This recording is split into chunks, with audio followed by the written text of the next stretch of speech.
Today is the fifth of a five-part series I did with my guest, APH physicist Gordon Fulks, where we talk about climate change and what is causing and what causes the climate to change. He uses scientific methods and a lot of graphs and charts to back up his claims, and does a really good job. You can see all our shows on my YouTube channel, Veronica Newfer. And our previous show, part 4, was the real causes of climate change, where he talks about Jupiter, which is the largest planet, and the sun and the moon, and the tilt of the Earth. And he uses a lot of charts to back up, what causes the climate to change. Just regular climate cycles that we have had over thousands of years. And so he talks a lot about that on the previous show, so I hope you can catch that. But the show we're doing right now, that will be airing today, is Finding Truth Without the Dogma, where I ask him a lot of biblical questions, and even though he's a Christian himself and a Bible believer, he actually is really strict on how he uses his scientific methods. He uses science to prove and back things up that he believes in. So he believes strongly in that, and he believes strongly that we should all put our political differences aside and really look at the science and not the propaganda. Hope you enjoyed the show.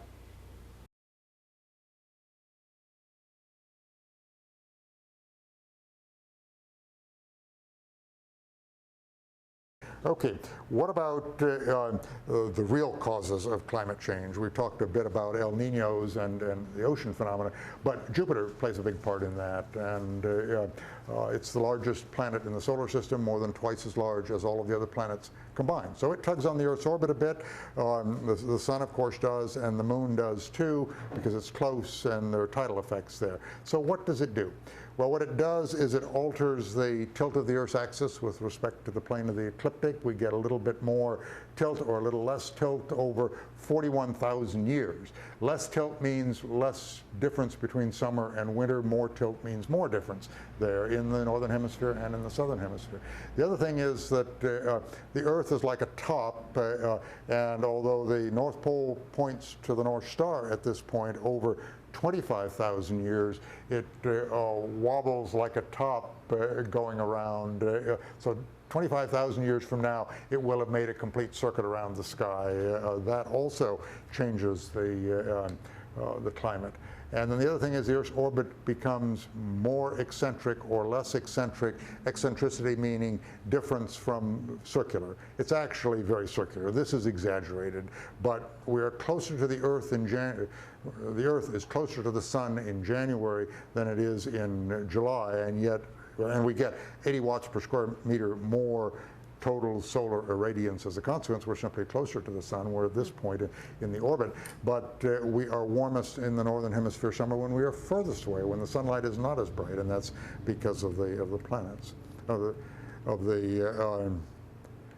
let me get the word straight. That is a consequence of the continents being mostly in the northern hemisphere rather than the southern hemisphere. The continents have the ability to warm up and cool down quite readily, where the ocean does not. Yeah. So I'm getting at Milankovitch cycles. I'm getting at the explanation for this.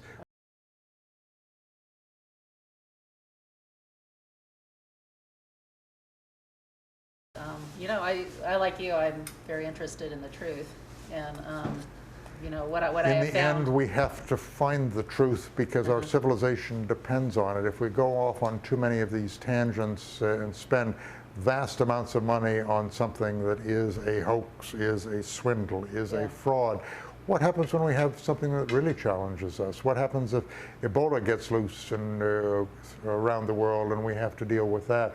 Or we have some real catastrophe from an asteroid striking the planet, where we have to have lots of resources to spend to deal with the situation. If we wasted all of those, bringing ourselves back to an existence as in the 19th century, horse-drawn carts going by outside instead of vehicles, we can't support this population.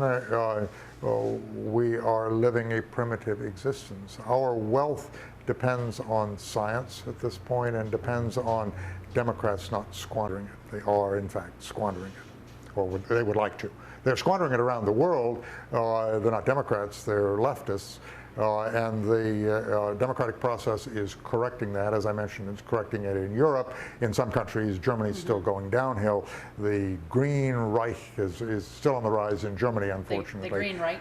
Green Reich, as in the Third Reich, as in Nazi Germany, but this is now the Greens are still in the ascendancy there, and they're very authoritarian, much like the Nazis were many decades ago. So we're worried about Germany. Germany is run by Angela Merkel, who is a PhD physicist like I am, but she seems to have forgotten her science completely and panders to the political concerns there. They are scaring children something fierce there about you won't have a future unless you give up your automobiles, unless you give up your home heating and whatever. But when it comes down to, push comes to shove there, they are using their green funds to build more coal-fired power plants. I mean, can you imagine that? They tax the people for green improvements, and then when they've given up nuclear power because of Fukushima, when they realize that their windmills are not sufficient, they end up going back to the mainstay that has kept Germany in the industrial age for many years, that allowed them to fight a war, and that's coal. They didn't even have oil resources to fight the Second World War, but they converted the coal into oil so that their tanks would run and their jeeps would run and so on. So they're headed that way. Are they putting up with it? Are they, they're Germany, still, I mean, the people, are they believe them? There are many who don't. I mean, I know scientists there who don't, who are furious about this. Even scientists on the left. One of them, Fritz Varnholt, a senator for the environment for one of the left-wing parties, was in charge of the renewable energy division of RWE, building windmills all over the North Sea, producing a vast amount of wind energy. But when the wind died, they didn't have any energy. When the wind blew too strongly, he had too much energy, and it's just low quality, difficult to deal with energy. He wasn't getting as much as the IPCC had promised him, so he looked into all of this and realized that the UN IPCC is just headed the wrong direction. Then he came over to our side and said, hey, I'm a skeptic, and he wrote Die kalte Sonne, the cooling sun, or the cool sun, and he's very supportive now of skepticism, as are many other scientists who've taken the time to look at this in detail. And mostly they're older, as I am, because their jobs can't be taken away anymore. We're retired. We're not going to get fired. If you take a position on this, as one Oregon State University instructor did in chemistry, and they fired him for doing this. And anybody else who threatens to go that direction is going to be fired also, because there's so much money involved for Oregon State University and for many of the other universities in the Pacific Northwest that they can't afford to allow it to get out that this is a hoax, that this is a scam, that there's a little bit of truth to it here, there, and everywhere, but the substance of it is a swindle. Yeah.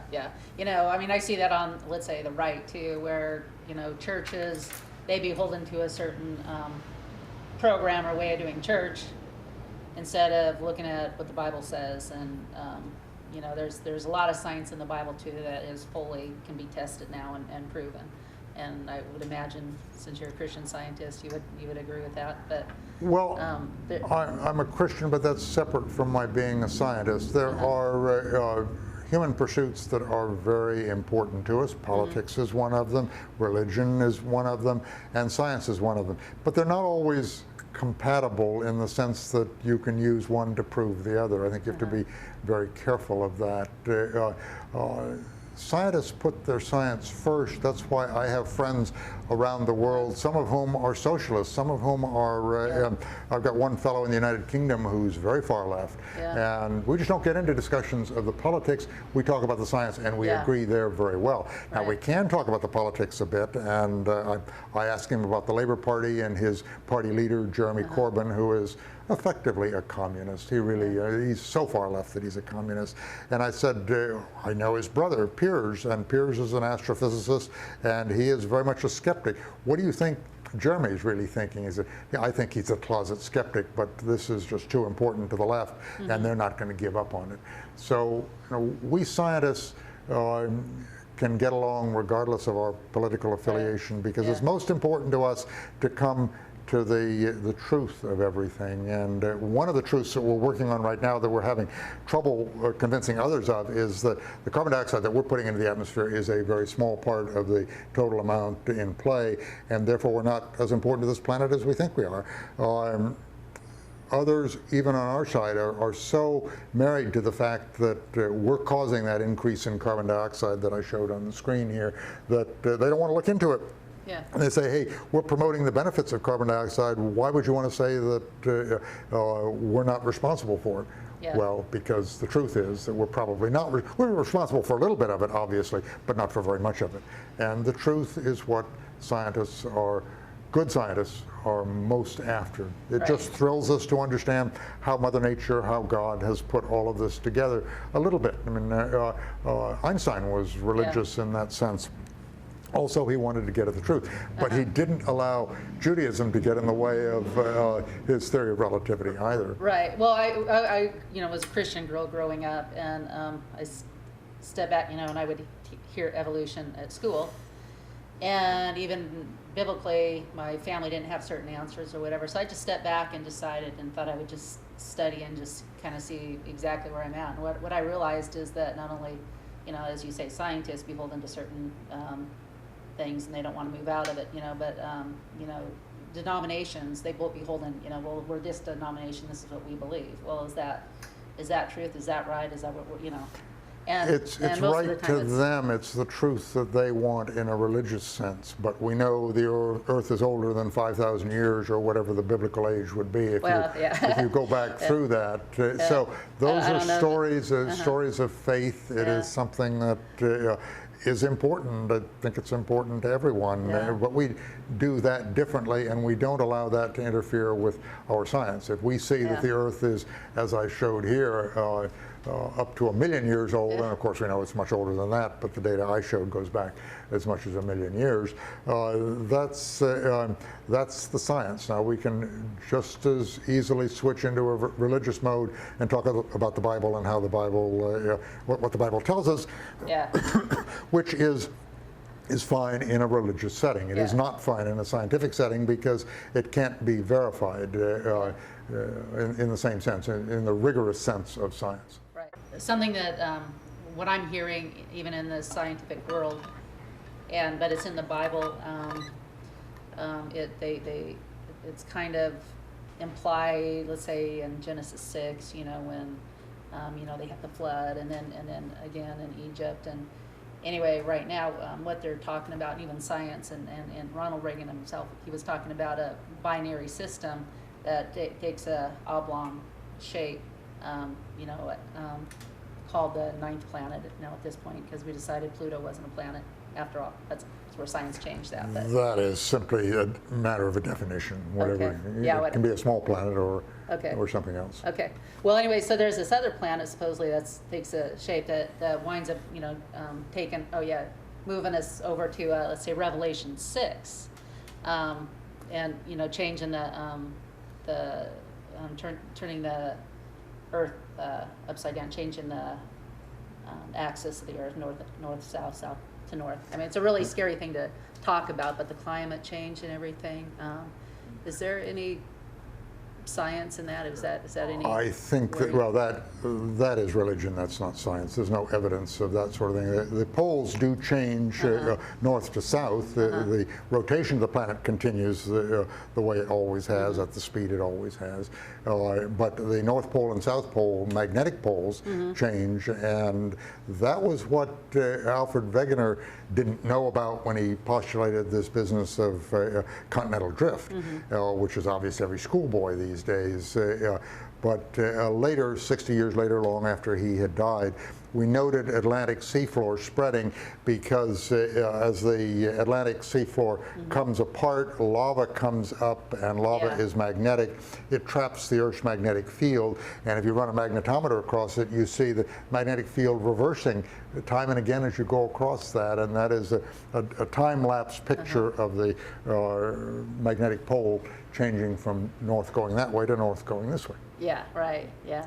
So, I mean, if you want that to be part of your religious well, it was something. The whole thing started back, I think, Ronald Reagan, back in like 1983. I think it was supposedly discovered, and then something. You know, my son one time came home from school and said, you know, they were talking about the planets and the solar system, and he referred back to that and this other planet, and I was remembering, you know, Ronald Reagan, you know, that time era, and I thought, well, that's interesting. I don't really think much about it, you know, but I have been hearing about it a lot more, so I was just wondering if that's been kind of in the thing. But there are no rogue planets out there. There are asteroids that are on very elliptical orbits. There are comets that come close to the sun, and you can see the tail of the comet blown back by the solar wind. You can see some of those things. And we know that large bodies have struck the Earth at times and caused very substantial changes, such as the meteor that struck the Caribbean and basically hollowed out that entire basin.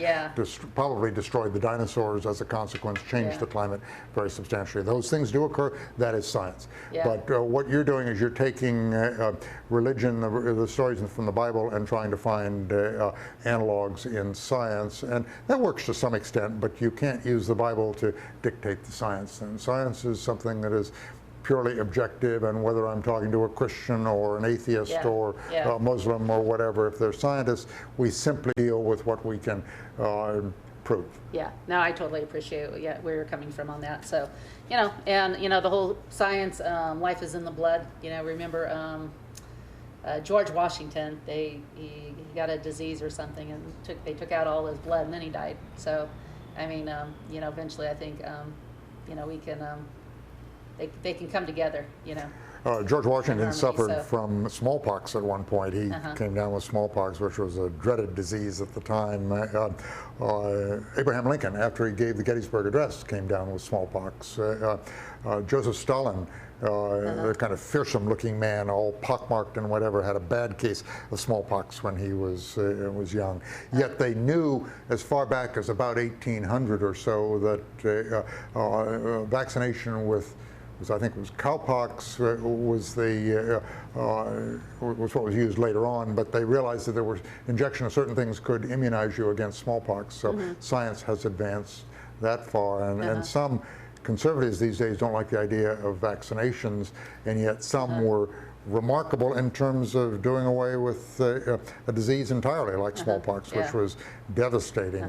Today, of course, there's the question of whether every vaccination that they want to give kids is reasonable and whether they should be forced to do that, which is kind of a conservative sort of thing. And I've had people ask me to look into that a bit. But by and large, the science there is that for most people, they do you an enormous amount of good, preventing you from getting, when I was growing up, polio was rampant, and the polio vaccine was wonderful. So whether or not that fits in with somebody's ideas of religion or not, it fits in very nicely with science, and many people are an awful lot healthier today, live an awful lot longer because of science. That's why science should not be run down either by politics or now with the Pope getting back into the climate arena, bringing in the oil executives, shaming them, saying that we need a higher price on oil. Well, of course, the oil executives love the idea of a higher price on oil also, but it's all nonsense, and the Pope isn't. The Pope is paying attention to some scientist in his